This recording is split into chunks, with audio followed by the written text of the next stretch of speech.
You're watching the Sobriety Social Podcast. Hey, what's up, everybody? This is Josh from Sobriety Social. We are here again with my dad, George Hill. I feel like we were able to have such a good discussion in our last episode. I think it'd be really fun to bring him on again. He said a few things in the first interview that we did with him that I'm kind of excited to go into a little more detail and unpack. Secondly, I think we would like to talk about and have a little discussion about my own personal story in addiction, give you guys a little more insight into my story and path and kind of his perspective as a father and the way that has kind of impacted him and the way that he's seen addiction and recovery and the way that he is able to use those tools in his career. We went over in the first episode that he's a pastor and a counselor. Another really fun fact that I failed to bring up in the last episode is that he does facilitate a 12-step meeting there in Salida. It's a really cool thing. I think that there isn't a lot of resources for this type of thing in a small town like that. Unlike, being in the big city, with me being from Minneapolis, there's 30, 40 meetings that I could go to every single day, depending on where I was willing to go. But yeah, anyway, how are you doing today? Doing great. Just loving being here. Good. My dad was able to fly out and spend a couple days with me. It's been super fun to give him the opportunity to love on his little granddaughter again. It's his first one. How's that been? It's just unbelievable. Words cannot describe what it's like to hold Everly in my arms, the little heater. But it's just precious. Like I said, words can't even describe when you get to hold her in your arms and the love that you have for your granddaughter. I could talk on and on about Everly and what it's like, and the love that I have for my granddaughter, and even the love that we have for our children. It's just phenomenal. Words can't describe it. Very cool. So at the end of you said this a few times during the episode, but at the end of the episode, I kind of asked you, what are you currently doing to stay sober? And you talked about three aspects that you really focus on for yourself, and just being not only like, for me as an addict, things that I can be focusing on to stay sober in my recovery, but for you, just that you feel like are important to just be whole as a human. And I'd like to take a few minutes and unpack that for everybody. So why don't you just go over those three things first and just kind of explain what they mean to you? Mm-hmm. One of the first thing is physical. When a person comes in my office, oftentimes I'm looking to not diagnose, but to evaluate.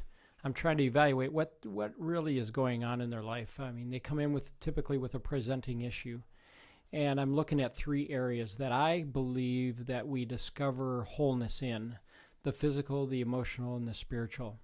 And I begin with the physical, and there's a reason why I begin with the physical, because if there's something going on physically in their life, we need to know about it, because I believe that it's tough to deal with the emotional without dealing with the physical. Do you think one of the reasons that one's a little bit easier to focus on too is it's super practical? It's like, I'm either doing it or I'm not, and it's very easy to pinpoint, this is A, B, and C of what I can be doing to progress. Exactly right. And so I'm asking them, what are they doing to take care of themselves physically?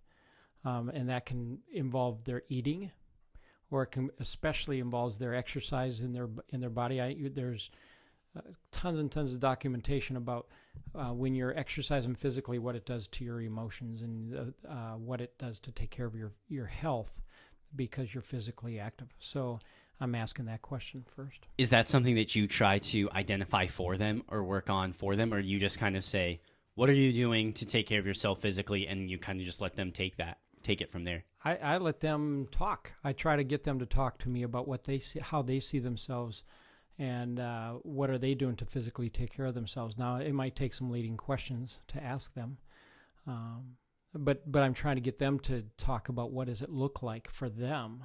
I ask that question a lot. What does it look like for you if you're physically taking care of yourself? What does that look like? This is definitely a leading question, but why do you think it's important for them to be the ones that kind of discover it themselves? Because if they don't want it, they're not going to do it. They need to understand why they need it themselves. And when they discover that, then they're more likely to take action. If they're not, or even if they are, they'll be moving somewhere with their physical actions. So for them, they have to want it, just like in recovery. I may want your recovery worse than you do, but until you want it bad enough, you're not going to do anything about it. Yeah, for sure. And then, why don't you go on to the next two?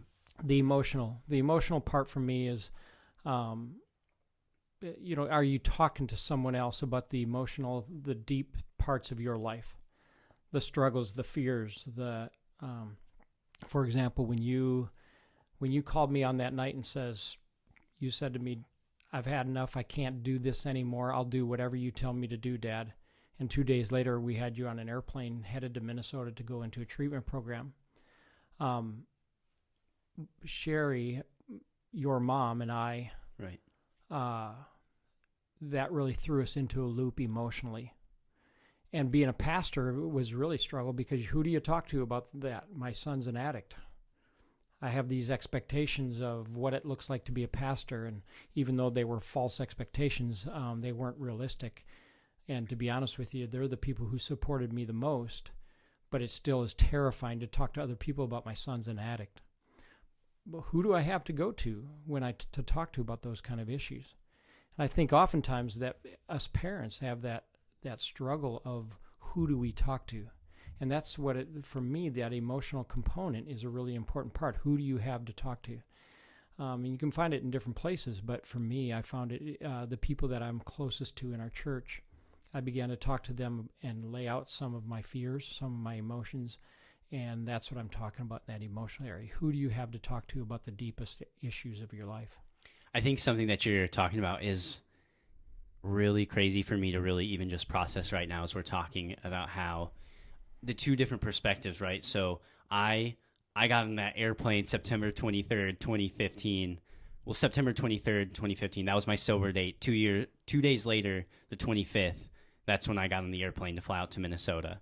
And I'm over here trying to deal with those three aspects that you speak about, physical, emotional, and spiritual, while I'm in treatment, and really unpacking those three things and trying to get to the bottom of those issues in my own recovery. But you and Mom and Tyler, my brother, having to unpack and deal with those same things, not being addicts, but the way that my addiction shook you guys to your core and totally shook you to where you guys almost had to be doing the exact same things on your own somewhere else. And it's kind of interesting. There's so many resources for addicts like me, but we leave our families and we leave our loved ones in heaven. Like my wife, we're just leaving our families in shambles while I'm able to go get the help that I need. And it's like, you guys need to be working on those same things. Us? Right. Who helps us? And I just want to mention a few people that were, first of all, Heaven, your wife is one of my greatest heroes for what she walked through. Definitely. In your scenario, it is not just about you, but Heaven, just amazing person of character, of who persevered, who saw the dream in you, who saw you as a whole person even before you saw yourself as a whole person. And then Sherry's mom and dad really listened to us without judgment. It was amazing. Your grandma and grandpa, who massively supported you. I also have my two brothers, the one who had dealt with addiction, who brought me through a lot of the emotions, and then my oldest brother, Leon, who is in Japan, Leon and Cheryl, who just really held us up spiritually as well. So there were people, and then I have some very good friends in the church, my pastor who I talked to, and some other good friends that I really communicated with clearly. It sounds like I was talking to a lot of people, but the reality is, between Sherry and I, we were really at a loss. I mean, our world was shook to the core when you made that phone call. Now, there were several phone calls and episodes before that, but it really shook us at that point. Yeah, I think another thing that I think is so crazy to think about and that you're sharing about is how as a pastor, you're thinking, how do I deal with this? Like, my son is an addict. What does this look like for me? How does this make my career look? How does this make me look as a dad? How does this make me look as a pastor? And I think you would definitely be one of the first people to say that the church was so unbelievably gracious to you and just welcomed you with open arms. And I don't even know if I've really said this to you, but when I was in treatment, I don't think a week went by that I didn't get a letter in the mail from somebody from your church saying that they love me, they're praying for me, they care about me. And it's been absolutely incredible to see the way that the church decides to wrap their arms around us in those times. It like, we project these judgments on ourselves that aren't even necessarily a reality. And I've even noticed the same thing walking out of treatment. So after I graduated from treatment and I got plugged in at a church, you know, one of the main things I do at church is serve at the children's ministry. I teach the first grade class and I play music for the pre-K through second grade, and everybody in the church knows my story. I haven't hid it from anybody, and there's no judgment. They're not afraid to allow me to serve in that way. And so I just wonder how many different ways that we project those type of judgments on ourselves that don't even exist, and it holds us back from being able to gain that emotional health. And I'm just wondering, kind of like, how do you think that we get over that bridge or break through that, is like taking those self-proclaimed judgments and knocking those walls down? I think there's a couple things. One is, we're talking about the emotional part, and the struggle is a person that's going through recovery, you need to find somebody to talk to.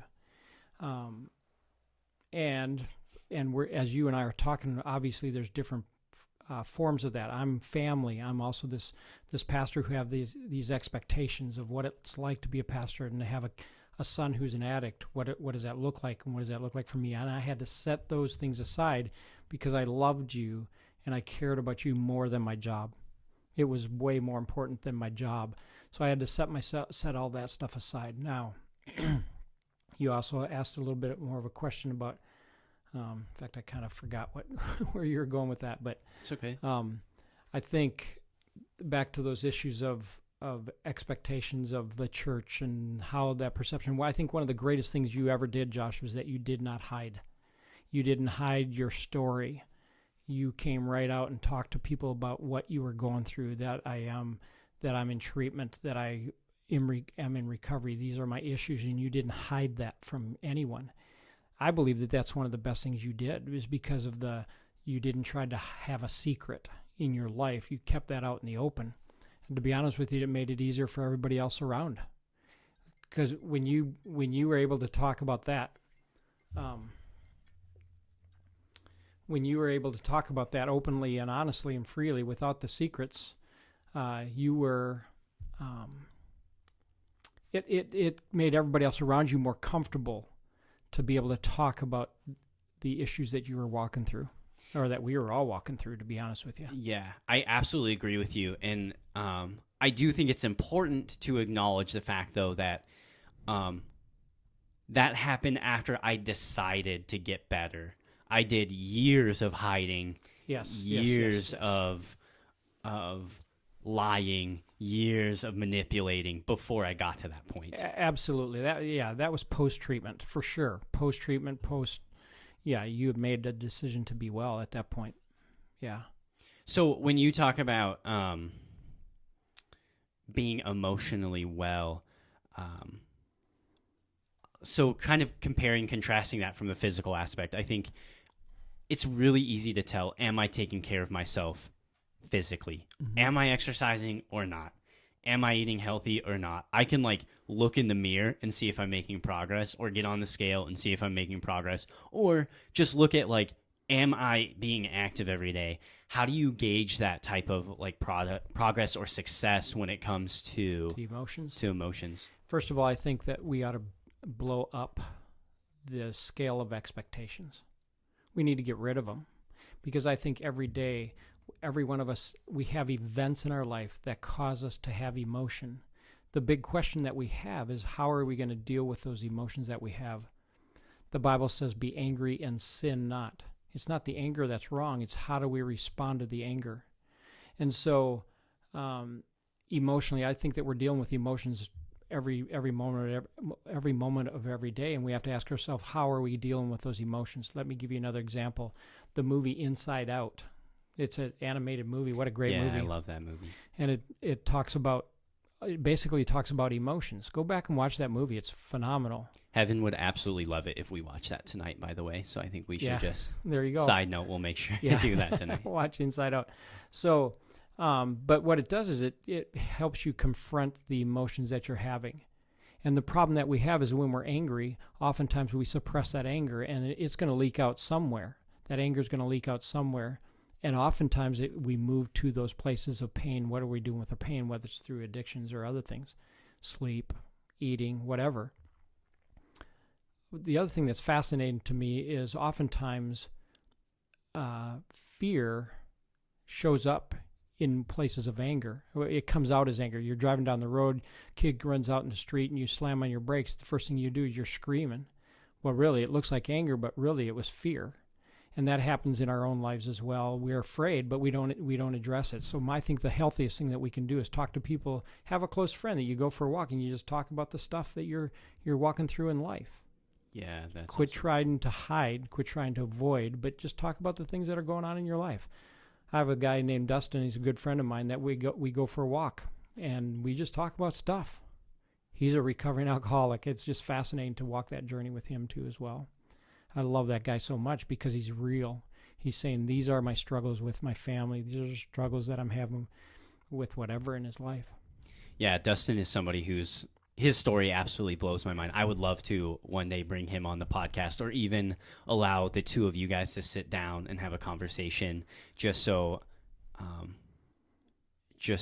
all of our listeners can have that, hear that story. And how about having Heaven and his wife sitting down and hearing their part of the story? Holy schmolies.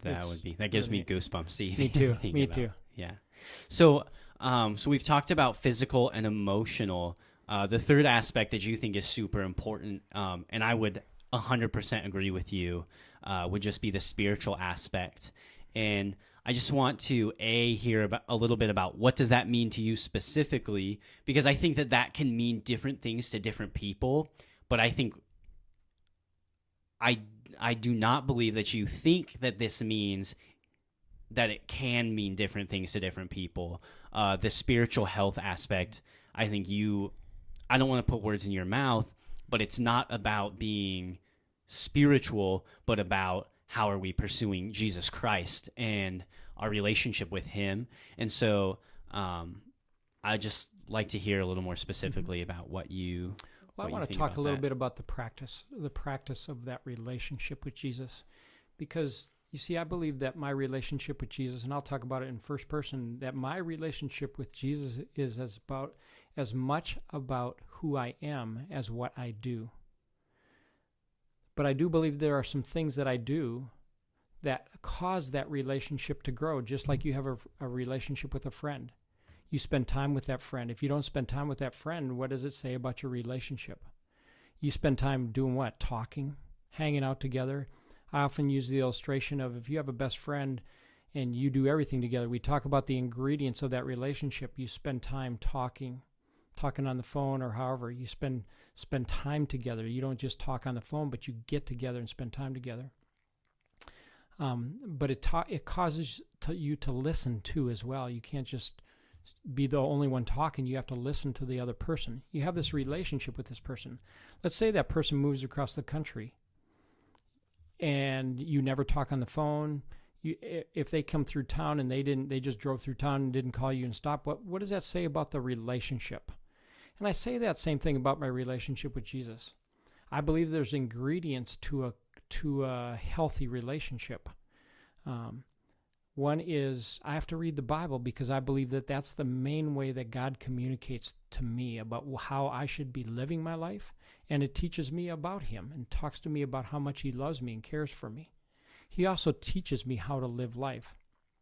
So reading the Bible is one of those ingredients to developing a relationship with Jesus. I don't do these things because I have to. I do them because I want to develop a relationship with him. I pray. Why? Because that's the main way that I communicate with him. And then the third ingredient that I believe is what I call fellowship, or hanging out with other believers. I think it's important to go to church because I get an opportunity to hang out with people who are going to encourage me in my walk with Jesus. So those are basically the three ingredients there that I think enhances my relationship with Jesus Christ. I do them because I want to, not because I have to, but because I choose to and I want to, and because it enhances my relationship with Jesus. Yeah, cool. I really like the way that you broke that down and made it super practical, because that can just this spiritual aspect of our life can feel so condemning. Yeah. And so daunting. Like, how could I ever actually accomplish spiritual wholeness? Right. But it really doesn't have to be that complicated. So the next question I want to ask you is that I believe in the process of recovery. I don't feel like I can ever say I'm recovered, I've arrived. I know that that's a debatable concept, but for me personally, I think the best way for me to stay sober, and I also want to acknowledge that everybody's journey is different. Not everybody's recovery looks the same. Not everybody, like, some people need to go to an AA meeting twice a day, every day for the rest of their lives, and that's what's going to keep them sober. Some people quit cold turkey. They like flush their meth down the toilet and then they like never smoke it again and it's over. And like I don't know why people are the way they are, but talking about the process of recovery, so take somebody like me, for example. I'm almost 3 years sober and I find myself starting to struggle. I think it's important to acknowledge that the first thing for me to look at are those three aspects, and maybe figuring out, is one of those things missing? Struggling. Sure, yeah, struggling. All of this is a journey, and every bit of life is a journey. It's a destination. It's not the destination, it's a journey, and it's really important to understand that, because I don't care how well I'm doing, but I'll get up this morning. I get up this morning, I still have stuff.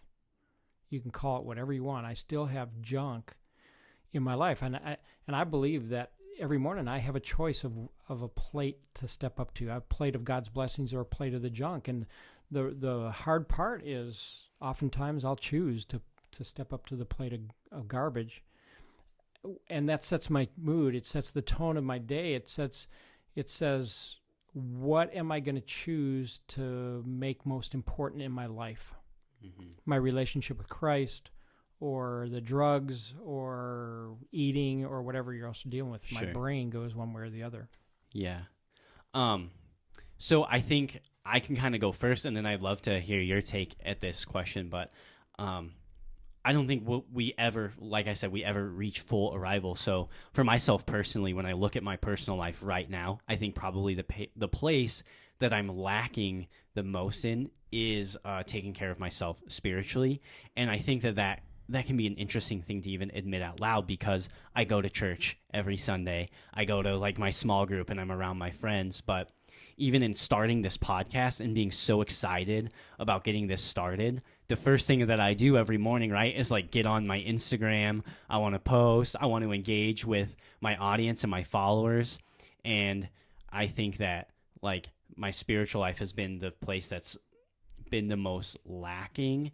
What are some practical ways that you think, when people feel like they're starting to lack in a certain area, that they can begin to implement those aspects back in their life? Or like, once you recognize, oh, I'm not taking care of this certain aspect, like, what would be your advice to me?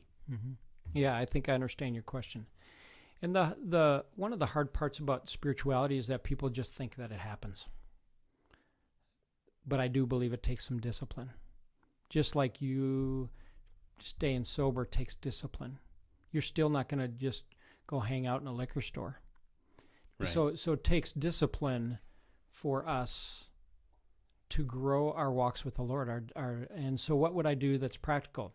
I guess what I want to set this up with is that, number one, it takes discipline, it takes a habit, it takes it's not just always easy. The Bible does talk about that there's a cost to our relationship with Christ.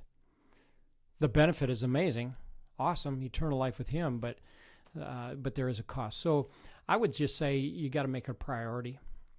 You begin to, just like anything else that you build a habit in, you need to invest in it, in time, in money, in your life.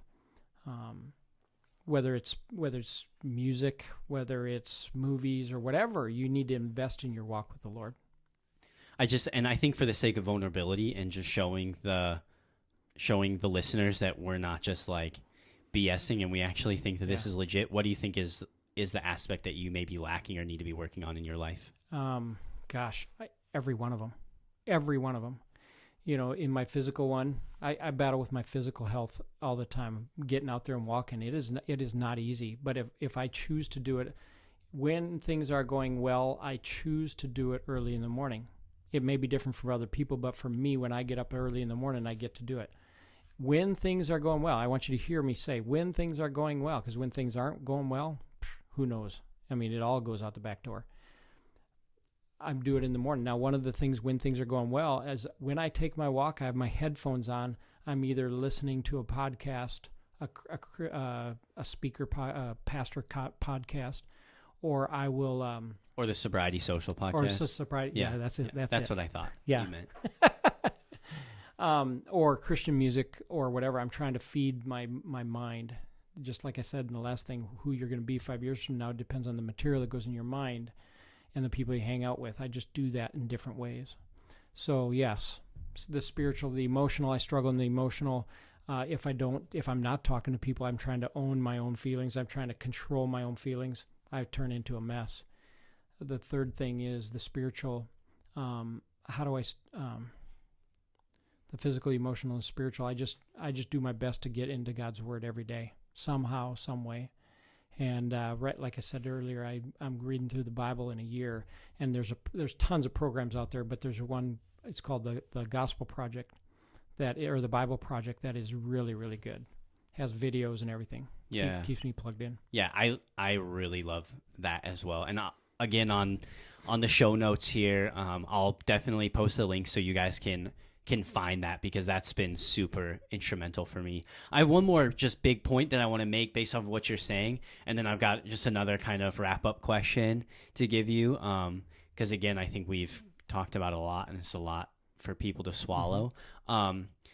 In recovery, we talk so much about accountability, and we talk about having people in our lives that can hold us accountable. And when I was listening to you talk about those three aspects, the spiritual, the emotional, and the physical, as an addict, I obviously think it's unbelievably important to have that accountability in, like, did I drink today or didn't I drink today?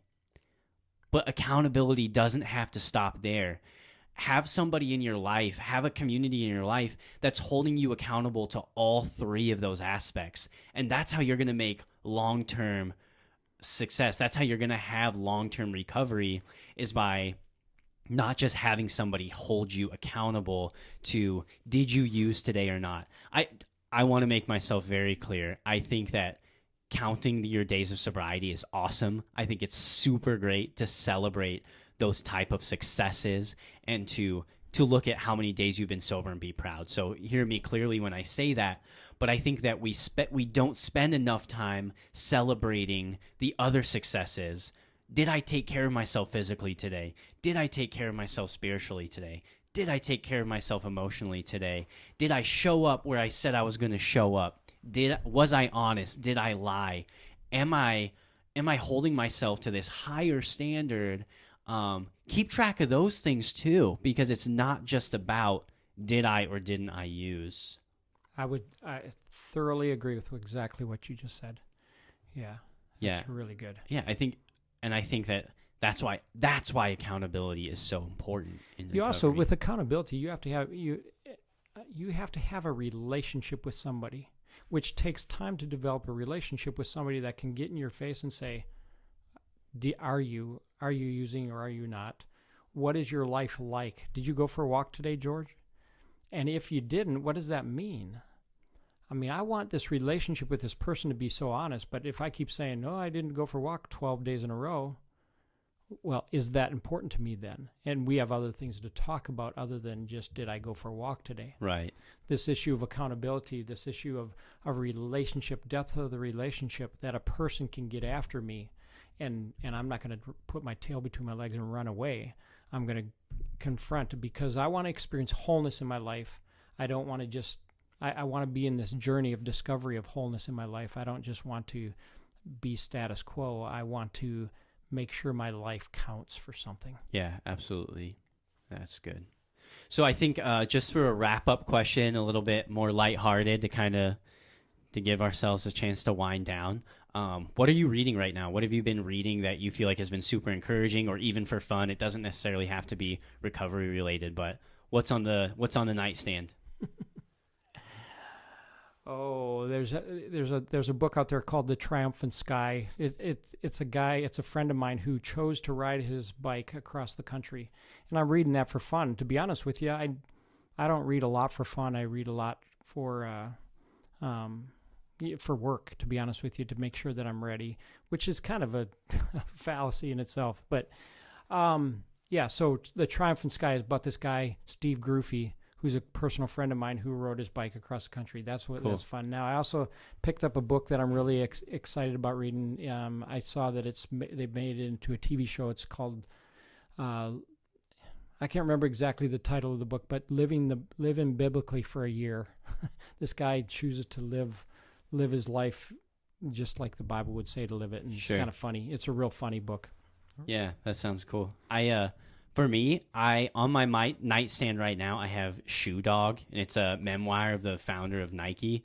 So I wouldn't say it really has anything to do with recovery or whatever, but it's a book that my wife got me for Christmas, and it's just blowing my mind about how simply things started for him, and then like the way things have just like blown up. And so that's been a really fun book for me to read as well. But